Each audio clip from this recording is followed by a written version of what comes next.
तो good evening सभी दोस्तों को।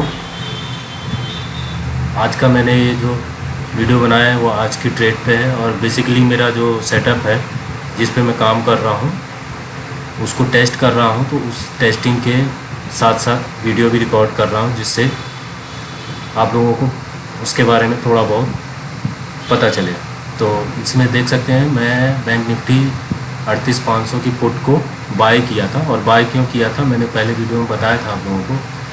वैसे तो मैं सेलिंग करता हूँ, सेटअप भी मैं यूज़ करूँगा सेलिंग के लिए, लेकिन ये जो मेरा सेटअप है कंफर्मेशन का, ट्रेड कंफर्मेशन का, उसको टेस्ट करने के लिए अभी बाइंग से ही काम चला रहा हूँ कि कितना मेरे प्रोबेबिलिटी रहती है उसमें प्रॉफिटेबल होने की। तो देखिए और जो मैंने स्ट्राइक प्राइस ली थी वो देखिए बहुत ही थोड़ा आउट ऑफ द मनी ही है। इन द मनी होता तो और ज़्यादा पैसा, लेकिन इन द मनी इसलिए नहीं लिया क्योंकि फंड इतना नहीं है कि स्टॉप लॉस इतना थोड़ा उसमें, क्योंकि बहुत जल्दी बड़े स्टॉप लॉस लगाने पड़ते हैं इन द मनी में, तो इसलिए ऐसा छोटी स्ट्राइक प्राइस मैंने चूज़ की थी। बेसिकली मेरा मेन मोटो ये था कि इसको जो है मैं टेस्ट करूं कि कितने ट्रेड मेरे ये जो है प्रॉफिटेबल होते हैं और कितने जो है लॉस में जाते हैं। उसके बेसिस पे मैं इसको कंक्लूज़न निकालूंगा 1 महीने तक और फिर इस पे फाइनली काम करना शुरू करूंगा। तो अभी चार्ट पे चलते हैं।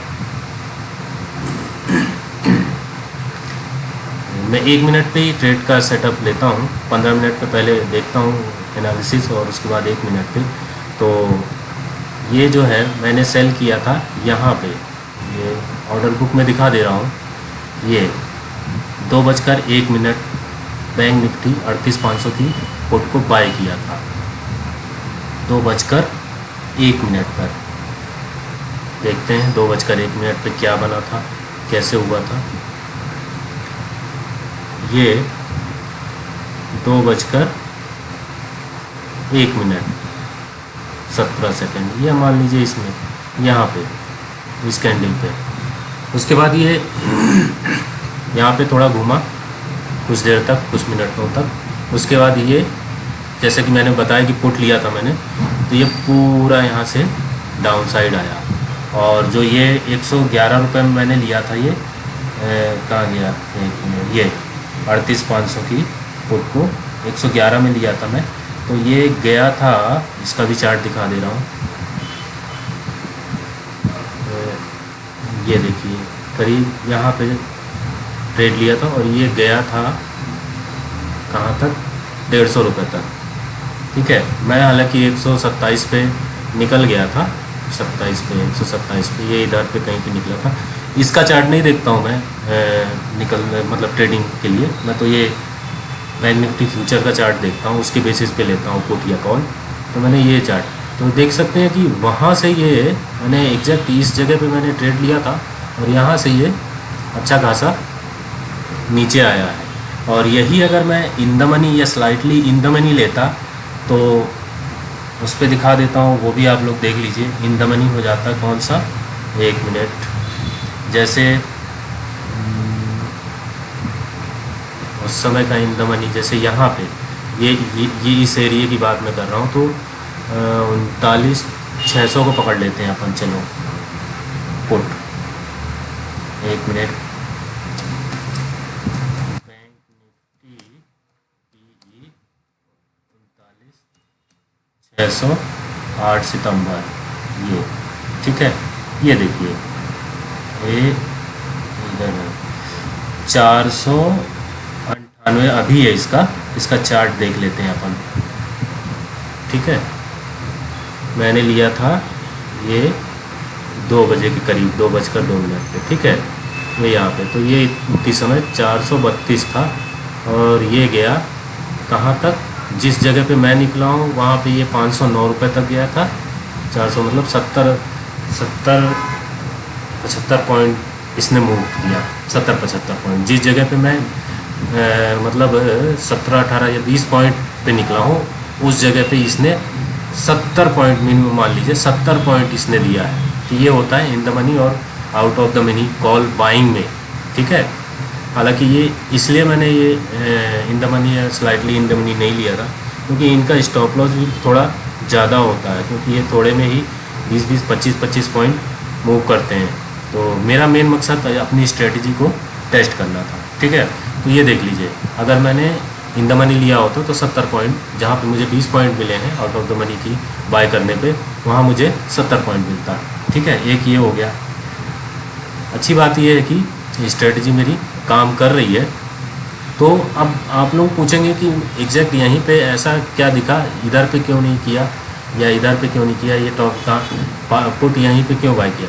तो इसलिए कि जो मैं काम कर रहा हूँ अपना वॉल्यूम के बेसिस पे मैं ट्रेड ले रहा हूँ, और साथ में प्राइस एक्शन, तो मुझे वो सेटअप मुझे यहाँ पे कहीं भी कंफर्म कर नहीं रहा था, ये कंफर्मेशन दे नहीं रहा था। फाइनली मुझे इस जगह पे इस कैंडल के बनने के बाद मुझे कंफर्मेशन मिला, तो तभी से मुझे समझ में आ गया कि अगर ये जाएगा भी तो थोड़ा बहुत ऊपर जाएगा, लेकिन आएगा अल्टीमेटली नीचे ही। तो इस वजह से मैंने यहाँ पे ट्रेड लिया, पुट बाय किया और उस पर पोजीशन ली। तो पोजीशन देख लीजिए, ये 400 रुपये इसका प्रॉफिट पे मैंने बुक किया था। तो अभी ये 400 या 500 ये इससे प्रॉफिट से मतलब नहीं है, मेन स्ट्रेटजी जो मेरी है वो चल रही है। तो ये देखिए, अब ये मेरा दूसरा ट्रेड है दूसरा नहीं, तीसरा ट्रेड है अपनी स्ट्रेटजी पे। पहला जो था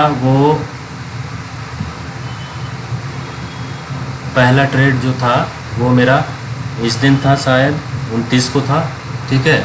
और दूसरा इस दिन था, ये क्या कहते हैं, 30 तारीख को, जिस दिन मार्केट एक साइड ऊपर चलता गया। तो यहाँ पे मेरा स्टॉप लॉस हिट हो गया था। इसमें कोई चांस बना ही नहीं, मतलब ना तो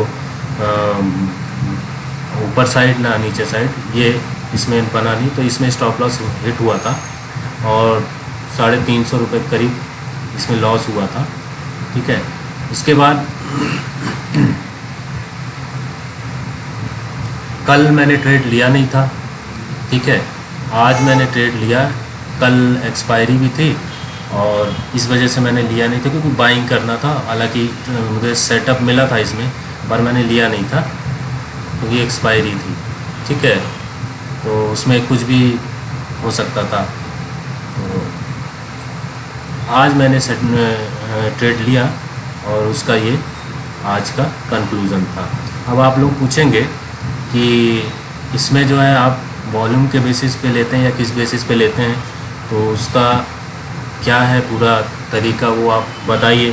तो अभी उसको मैं रिवील नहीं करूँगा, 1 महीने मैं इसको पहले टेस्ट करूँगा। टेस्ट करने के बाद जब मेरा इसमें 60 या 70% मेरी एक्यूरेसी अगर इसमें हो गई, तब तो ये मेरी पेटेंट स्ट्रेटजी हो जाएगी और इस पर फिर मैं ऑप्शन सेलिंग का काम स्टार्ट करूँगा। और उसके बाद ही फिर मैं जो है वो इस पर रिवील करूँगा कि इस पर क्या चीज़ मैं वॉल्यूम में देखता हूँ, किस बेसिस पे मैं ट्रेड लेता हूँ। तो आज के लिए इतना ही, फिर मिलते हैं मंडे को। अब ट्रेड सेटअप मिलता है तो उस पर लेता हूँ ट्रेडिंग और फिर उसके बाद आपको फिर से बताता हूँ। Thank you.